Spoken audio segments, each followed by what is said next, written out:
How's everybody doing? My name is Kurt Friedrich and I'm the owner-driver for CFRacing, and welcome to our April monthly update video. First off, I want to thank our sponsors, Tibby Gems, for their continued support. Tibby Gems is online sales for loose gemstones and settings for people at home that want to have a custom do-it-yourself project at home. For this month, we don't really have a whole lot to talk about because I'm still transitioning and moving to Fort Lee, Virginia for my new job up there, but I have been able to get a few things accomplished since our last video, and I think our last video was only like 3 weeks ago, so it's kind of been a short period since our last video.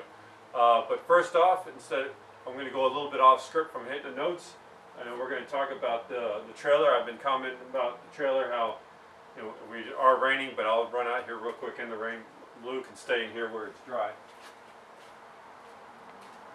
But this is basically what I've been talking about, is this cross section on the back door of the trailer. The back door folds down, and so with that cross section, it's going to give it a little bit more strength, a little bit of stability. I finished bolting that on yesterday, as a matter of fact. We were really rushing to get that bolted on because you see the weather here in North Carolina is raining today, and I wanted to have that completed before the rain moves in the area. Basically inside the bolt, the holes were already drilled, and inside it's going to get water in there, they're going to get wet, and I don't want to tighten down the bolts on wet wood. So it's all bolted down, and that trailer is pretty much ready to move up to Virginia, and hopefully next weekend when I come down, I'll be taking that with me.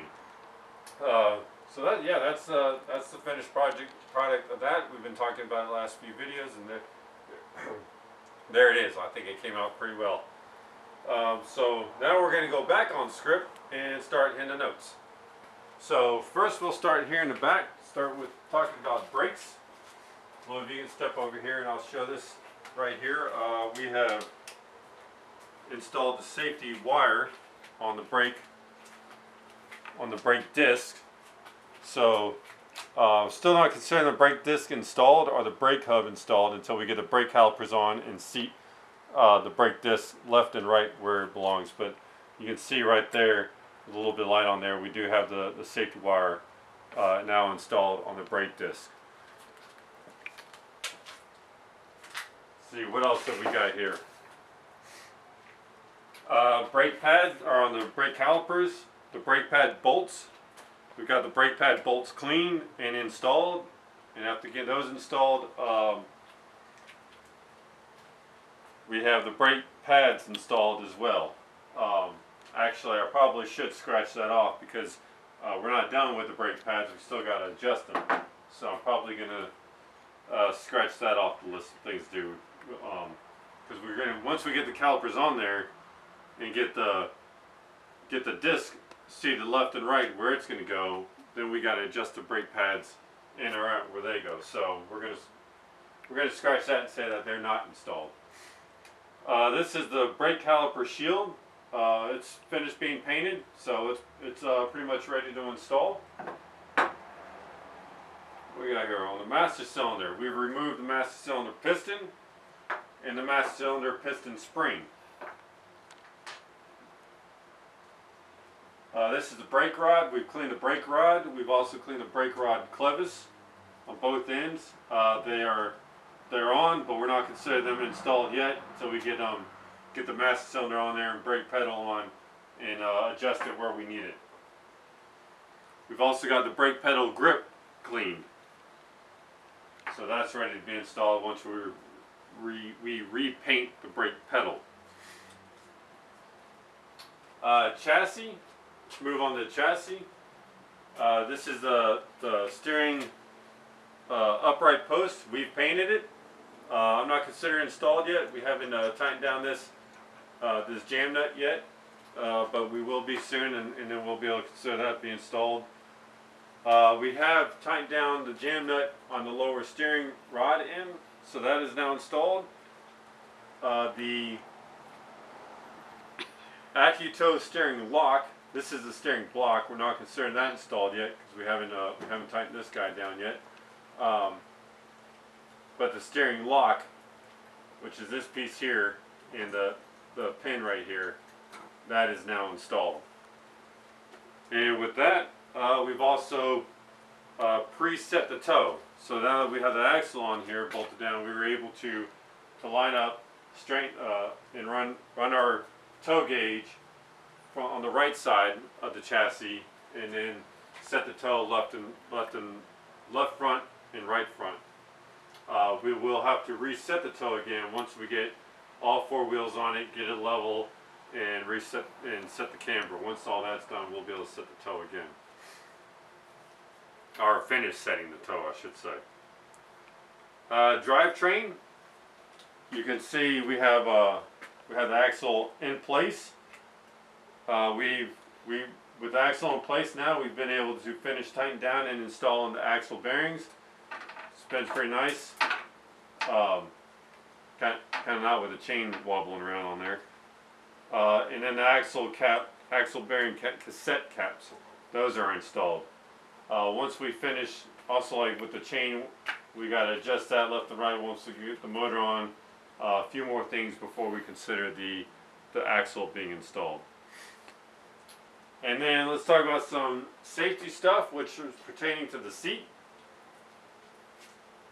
We got the seat slide brackets, which are over here on the front. Those are painted.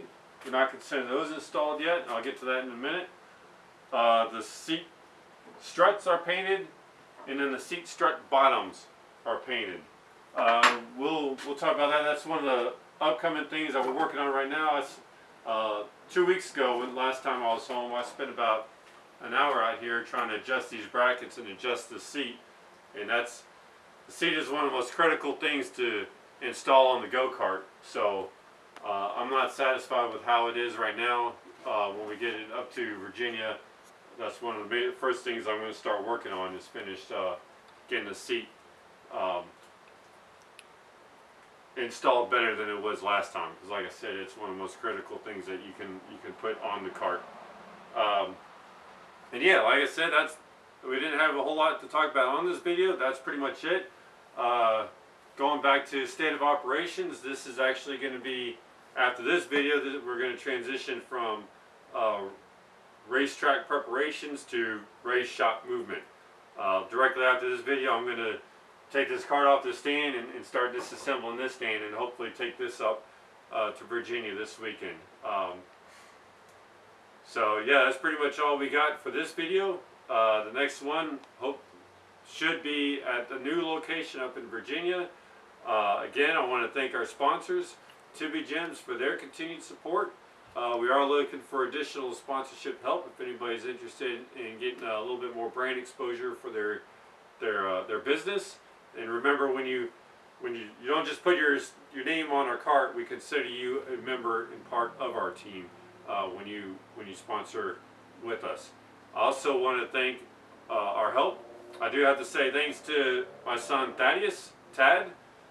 He did actually help a little bit with installing the cross section on that back trailer. I gave him a ratchet in the socket, and he was actually turning one of those bolts.